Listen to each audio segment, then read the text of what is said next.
दोस्तों आप सबों का फिर से एक बार बहुत बहुत स्वागत है। आइए हम लोग ट्राइगोनोमेट्री देख रहे हैं और आज ट्राइगोनोमेट्री के कुछ बेसिक फॉर्मूलेस कैसे डिराइव होते हैं उसके बारे में हम लोग पढ़ेंगे। तो फंडामेंटल क्या होता है, जब हम लोग ट्राइगोनोमेट्री की बात करते हैं तो सबसे पहले राइट एंगल ट्रेंगल्स आता है। राइट एंगल ट्रेंगल्स में एंगल्स को कैसे आप सेलेक्ट करेंगे उस पर आपको मेन फोकस होना चाहिए, क्योंकि कन्फ्यूजन जो बच्चों का होता है वो मेन होता है एंगल्स को लेकर के। तो सबसे पहले हम लोग देखेंगे कि एक राइट एंगल ट्रेंगल है जिसमें ये आप मान लीजिए थीटा मान रहे हैं, ठीक है, ये आपका राइट एंगल ट्रेंगल्स है। तो ये थीटा के जस्ट जो थीटा के साथ में जो दो लाइंस थीटा को बना रहा है वो कौन कौन सा बनाता है, एक आपका बेस होता है और एक आपका हाइपोटेनस होता है, ठीक है। और थीटा के जस्ट सामने वाला जो होता है उसको हम लोग परपेंडिकुलर पीक कहते हैं। हिंदी में बात करें तो इसको हम लोग आधार कहते हैं, इसको कर्ण कहते हैं और इसको लंब कहते हैं, ठीक है। यदि आप इस एंगल्स को लेते हैं, मान सपोज दैट मैंने इसको यहाँ पे अल्फा बोल दिया, यदि आप अल्फा को लेंगे तो उसके सामने का ये जो ये उसका परपेंडिकुलर ये हो जाएगा, उसका बेस ये होगा और कर्ण वही सेम रहेगा, ठीक है। तो हम लोग इसी को बात करके देखेंगे, ठीक है। इसी चीज पे हम लोग बात करने वाले हैं आज। तो आपको एंगल्स का सिलेक्शन सही होना चाहिए।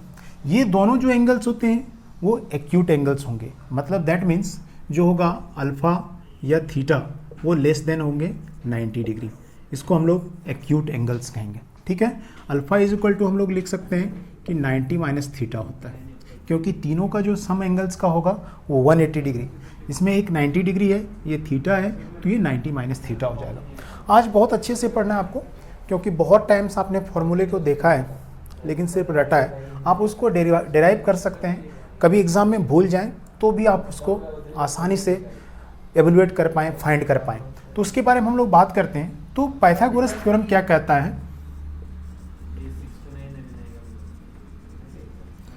पाइथागोरन थ्योरम क्या कहता है, आपने सबों ने पढ़ा होगा कि P square plus B square is equal to जो होता है एच स्क्वायर। ये आप सबों ने पढ़ के रखा है और इसी से हम लोग देखेंगे, ये हमें याद है तो हम लोग इसी से बहुत सारे ट्राइगोनोमेट्रिक के फॉर्मूले को डिराइव करेंगे। उसके लिए हम लोग को थोड़ा आइडेंटिटी चाहिए, क्या कि जैसे आप जानते हैं कि sine theta is equal to क्या होता है, मैं थीटा की बात कर रहा हूँ, sine theta is equal to क्या होता है पी अपॉन एच होता है। Cos theta is equal to क्या होता है बी अपॉन एच होता है, ठीक है। इसी तरह से हम लोग यदि टेन थीटा की बात करें तो P अपॉन बी होता है, ठीक है। इसका हम लोग जस्ट यदि हम लोग देखेंगे, इसका साइन का रेसिप्रोकल जो होता है वो होता है कोसेक, कोसेक थीटा जो H बाय पी होता है। इसका यदि हम लोग कॉस थीटा का रेसिप्रोकल देखेंगे तो सेक थीटा होता है, और सेक थीटा क्या होता है H अपॉन बी होता है, और कॉट थीटा। ये 6 ट्राइगोनोमेट्रिक आइडेंटिटीज हैं जिसके बारे में आपको सबों को मालूम होगा सर, ठीक है। बी अपॉन पी होता है। अब क्या करना है, इसी से हम लोग ये जो मेन है, ये नंबर इक्वेशन 1 से हम लोग बहुत सारे फॉर्मूलेस को कैसे कैसे डिराइव कर सकते हैं उसके बारे में हम लोग देखते हैं। तो इसमें क्या करेंगे, फर्स्ट नंबर में आप एच स्क्वायर से लेफ्ट साइड और राइट साइड दोनों को डिवाइड कीजिए, divide LHS and RHS by H square. तो आपको क्या मिलेगा, P अपॉन एच का whole square plus B upon H का whole square is equal to 1 मिल जाएगा, मिलेगा यहाँ से। आप देखेंगे कि P अपॉन एच क्या होता है साइन थीटा और B अपॉन एच क्या होता है कॉस थीटा होता है। आप उसका वैल्यू को पुट कर दें तो यहाँ से देखेंगे कि साइन थीटा का होल स्क्वायर हो जाएगा और यहाँ पे हो जाएगा कॉस थीटा का whole square is equal to 1। और यही से एक फॉर्मूला आता है कि sine square theta plus cos square theta is equal to 1। देखिए ये फॉर्मूला को सब लोग रटते रहते हैं, आपको रटने की ज़रूरत नहीं है, एक सिंपल सा डेरिवेशन है और उससे आप यहाँ पे याद रख सकते हैं, ठीक है।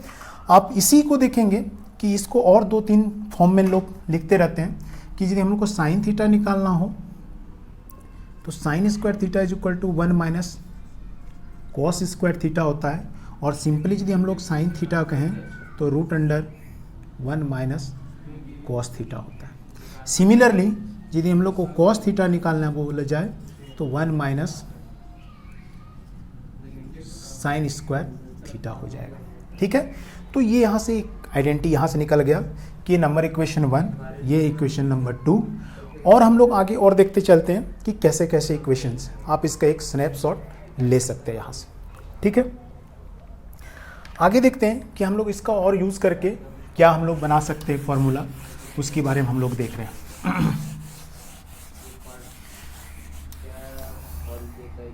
कभी कभी क्या है कि यदि हम लोग इस sine square theta plus cos square theta is equal to 1, अब दोनों साइड से यदि हम लोग होल स्क्वायर कर दें, होल स्क्वायर यदि करें इसका तो क्या होगा उसके बारे में हम लोग देखते हैं। तो ये sine to the power 4 theta plus cos to the power 4 theta plus 2 sine square theta cos square theta is equal to 1।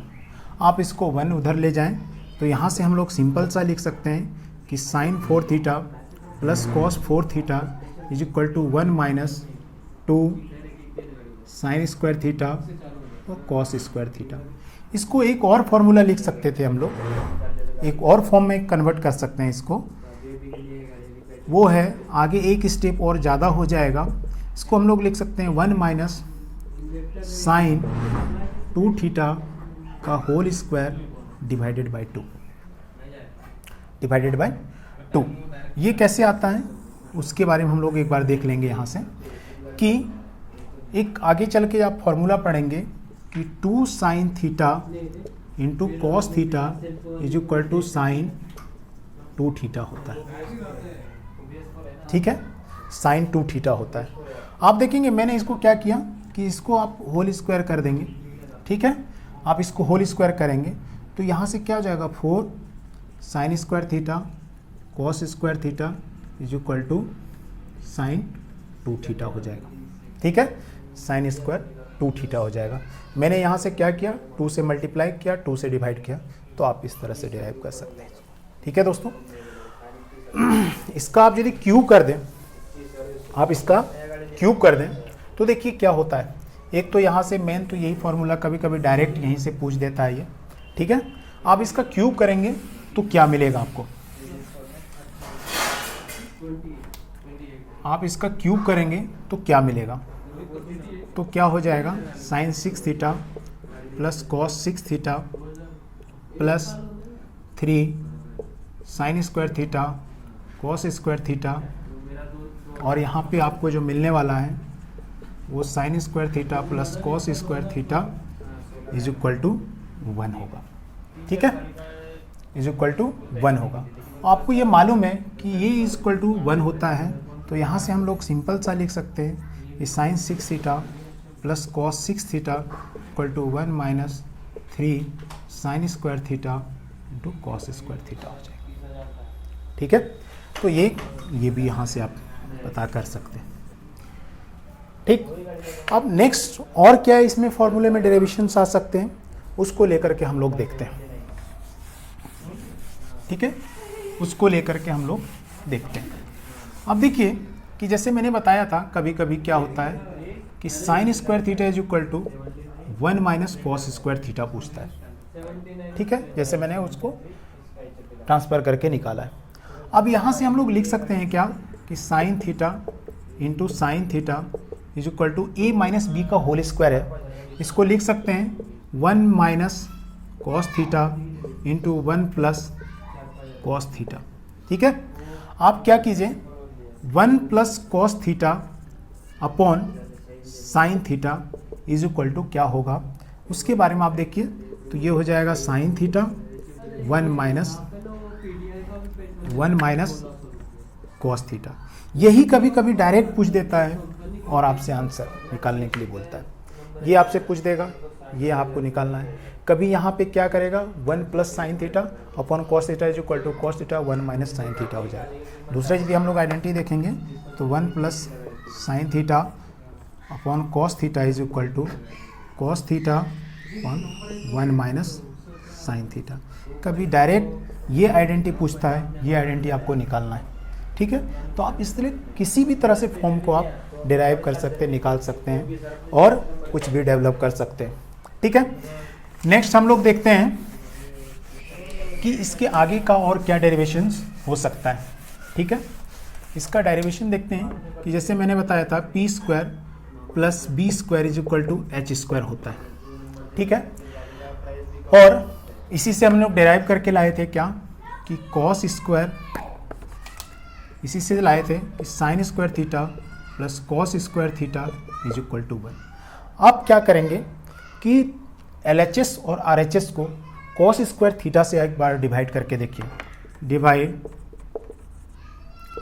LHS and RHS by cos square theta, तो आपको क्या मिलने वाला है, sine square theta upon cos square theta plus 1 is equal to 1 upon cos square theta. तो ये आपको जो देगा वो tan square theta plus 1 is equal to 1 upon cos theta is equal to, मैंने बता चुका हूँ कि सेक थीटा होगा। ठीक है, तो इसको हम लोग लिख सकते हैं कि सेक स्क्वायर थीटा। तो यहाँ से एक जो फॉर्मूला आ रहा है ये कि टेन स्क्वायर थीटा माइनस, या फिर हम लोग लिख सकते हैं इस तरह से कि sec square theta minus tan square theta is equal to 1। ठीक है, इज इक्वल टू 1। एग्जाम में कैसा पूछता है, एग्जाम में कैसा पूछता है कि आपको एक आइडेंटिटी दिया रहेगा, इसको हम लोग लिख सकते थे कि sec theta plus tan theta into sec theta minus tan theta is equal to 1 होगा। आपको ये आइडेंटिटी दिया रहे, आपको एक आइडेंटिटी दिया रहेगा जैसे sec theta plus tan theta is equal to given होगा, और आपको निकालना यदि हो कि sec theta minus tan theta, एक यहाँ से ये डेरिवेशन हो जाता है 10 रेसिप्रोकल। तो यदि आपको ये आइडेंटिटी दिया हो, ये आइडेंटिटी पूछ रहा हो तो निकाल सकते हैं, यदि ये आइडेंटिटी दोनों दिया हो, ये आइडेंटिटी निकालने बोल रहा हो तो आप निकाल सकते हैं। वो हम लोग क्वेश्चन जब लेंगे तो हम लोग उसका डेरिवेशंस करेंगे। ठीक है, तो आप इसका एक स्नैपशॉट ले सकते हैं। दूसरा, इसी इक्वेशंस को हम लोग क्या करेंगे, जब एक बार साइन थीटा से डिवाइड करेंगे, तो एक बार जब क्या करेंगे कि साइन स्क्वायर थीटा से हम लोग डिवाइड करते हैं तो आपको क्या मिलने वाला है वो देखिए। क्या करेंगे कि sine square theta upon sign square theta cos square theta upon sign square theta 1 upon sine square theta. तो ये तो कैंसिल होके 1 हो गया। ये आपको जो देने वाला है वो कॉट स्क्वायर थीटा देगा, प्लस ये जो होने वाला है वो कॉसेक स्क्वायर थीटा होगा। अब हम लोग लिख सकते हैं यहाँ से क्या कि cosec square theta minus cot square theta is equal to 1 होगा। ठीक है, और सिमिलरली इसको A square minus B square को ए प्लस बी और ए माइनस बी में फॉर्म में तोड़ देंगे तो क्या मिलने वाला है कि हम लोग लिख सकते हैं cosec theta plus cot theta is equal to 1 upon cosec theta minus cot theta. ठीक है, आप ये इसको निकाल सकते हैं। ठीक है, अब देखिए इसमें कैसे क्वेश्चंस आता है, इस पे या इसके बैक वाले पे, तो उसके बारे में हम लोग जिक्र करते हैं। एकदम बड़ा नॉर्मल जैसे हमने अलजेब्रा में पढ़ाया था, सिमिलरली उसी तरह का इसमें भी क्वेश्चन मिलेगा कि x प्लस वाई और x माइनस वाई, एकदम सेम वही फंडा है यहाँ पे, और उसी तर्ज पे इसमें क्वेश्चंस भी आते हैं। ठीक है, तो एक क्वेश्चंस हम लोग लेते हैं और उस पर हम लोग जिक्र करेंगे।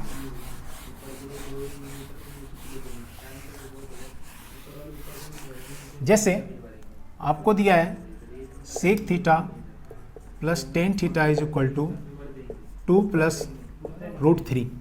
ठीक है, आपसे बोला जाए कि find sec theta minus tan theta is equal to 1। ठीक है, तो आपको ये मालूम है कि इसमें कैसे हम लोग निकालेंगे। ठीक है, ये आपको गिवन दिया है, ये आपको क्वेश्चंस में गिवन दे रखा है और आपको ये पूछ रहा है, तो आपको मालूम होना चाहिए तुरंत। आप यदि उस तरह से कैलकुलेट करेंगे, सेक थीटा निकालेंगे, टेन थीटा निकालेंगे, तो आप कैलकुलेट नहीं कर पाएंगे। आपको मालूम है कि मुझे एक चीज़ पता है कि sec theta minus tan theta is equal to 1 upon sec theta plus tan theta होता है। ठीक है, अब यहाँ से क्या करेंगे 1 2 प्लस √3, दोनों तरफ रेसिप्रोकल आप करेंगे तो आपको क्या मिलेगा, रेशनलाइज कर दीजिए आप, 2 + √3 और 2 - √3 से रेशनलाइज करेंगे तो यहाँ से क्या मिलेगा, 2 - √3 और 4 - 3 = 1, तो यहाँ पे 2 - √3। ये आपको मैंने डिराइव करके दिखाया। जैसे ही आपको आंसर पूछा जाए तो यहाँ पे सीधी लिखना है आपको 2 - √3। बात समझ में आ रहा है? लिखने का क्या तरीका होना चाहिए कि ये दोनों के स्क्वायर का जो डिफरेंस होना चाहिए वो 1 होना चाहिए। क्या, दैट मीन्स मैं बोलूँ a² - b² का वैल्यू 1 होना चाहिए। ठीक है, तो हम लोग रेशनलाइज करके लिख सकते हैं। ठीक है, तो इस तरह के क्वेश्चंस इसमें आते रहते हैं और आपको आंसर देने के लिए आना चाहिए विद इन कम समय में। कुछ और क्वेश्चन देखते हैं कि ये जो ट्रिपलेट होते हैं पाइथागोरस थ्योरम के ट्रिपलेट, उस पर बहुत सारे क्वेश्चंस आते रहते हैं, तो उस पर हम लोग भी कैसे कर पाएंगे। सबसे पहले ट्रिपलेट के बारे में एक बार आप जान लीजिए कि ट्रिपलेट क्या होता है। जैसे मैं बोलूँ कि b का वैल्यू आप रख लीजिए 3, p का वैल्यू आप रख लीजिए 4, तो h का वैल्यू क्या होगा। तो h का वैल्यू आपको मालूम होना चाहिए कि h का वैल्यू √p² + b² होता है। तो h का वैल्यू यदि मेरे पास 3 का स्क्वायर है, 4 है यहाँ पे, 4 का स्क्वायर + 3 का स्क्वायर, तो ये आपको देने वाला है 16 + 9 = 25 और 25 का 5। तो आप देखेंगे क्या कि 3, 4 एंड 5 ये क्या है, पाइथागोरस थ्योरम, पाइथागोरियन ट्रिपलेट है। ठीक है, तो ये ट्रिपलेट बहुत सारे ट्रिपलेट हैं, वो आपको मैं नेक्स्ट क्लास में लिखवा दूंगा, कम से कम 10-15 ट्रिपलेट, कि उस पर क्वेश्चंस कैसे आते हैं। लेकिन उससे एक और जो इम्पॉर्टेंट ट्रिपलेट है उसके बारे में आपको याद रखना चाहिए कि जो इम्पॉर्टेंट ट्रिपलेट है, और इस पर हम लोग नेक्स्ट क्लास में क्वेश्चंस कराएंगे। ठीक है, कि यदि हमारे पास क्या है कि a² - b² और यहाँ पे क्या है 2ab है, तो यहाँ पे क्या हो जाएगा, a² + b² होगा। ठीक है, यदि p = a² - b², b = 2ab, तो h जो होगा वो a² + b² होगा। ये कैसे होगा, आप इसको प्रूव करके भी देख सकते हैं। ठीक है, इसको प्रूव करके देख सकते हैं। अब a के जगह पे, b के जगह पे कुछ भी हो सकता है। a के जगह पे हम लोग रख सकते हैं डायरेक्ट, क्या कि a के जगह पे 1 रख दीजिए, b के जगह पे आप p रख लीजिए, तो वहाँ से भी आप बहुत सारे चीज़ निकाल सकते हैं। और h क्या हो जाएगा, तो वहाँ पे हम लोग देखेंगे कि a = क्या हो जाएगा, a + p² हो जाएगा। ठीक है, तो इस तरह से बहुत सारी चीज़ें हम लोग इस पर डिराइव करके देखेंगे, लेकिन इसको पहले हम लोग एक बार प्रूव करके देख लेते हैं कि ये क्या सेटिस्फाई करता है या नहीं करता है। दैट मीन्स a² + b² का होल स्क्वायर। ठीक है, ये h² = p² + b² होता है। ठीक है, तो हम लोग p² इसके बराबर हो रहा है कि नहीं हो रहा है। दैट मीन्स a² - b² का होल स्क्वायर + 2ab का होल स्क्वायर। तो यहाँ से हम लोग देखेंगे क्या कि ये a⁴ + b⁴ minus 2a² b² होगा, प्लस ये हो जाएगा 4a² + b² होगा। अब यहाँ से देखेंगे तो क्या हो जाएगा, a⁴ + b⁴ प्लस 2a² और b²। आप इसका निकालेंगे तो a² + b² का होल स्क्वायर। आप देखिए कि ये LHS था, ये RHS, दोनों बराबर आ रहा है। दैट मीन्स ये ट्रिपलेट फॉलोस करेगा। ठीक है, ये फॉलो करेगा। b के जगह पे यहाँ पे जो बेस है उसके जगह पे कुछ हो, ये भी एक्सचेंज कर सकते हैं आप। ठीक है, p और b को आप एक्सचेंज करके लिख सकते हैं, लेकिन h जो होगा हमेशा यही होगा। इस पे हम लोग नेक्स्ट सवाल में एक एक क्वेश्चंस लेते हैं और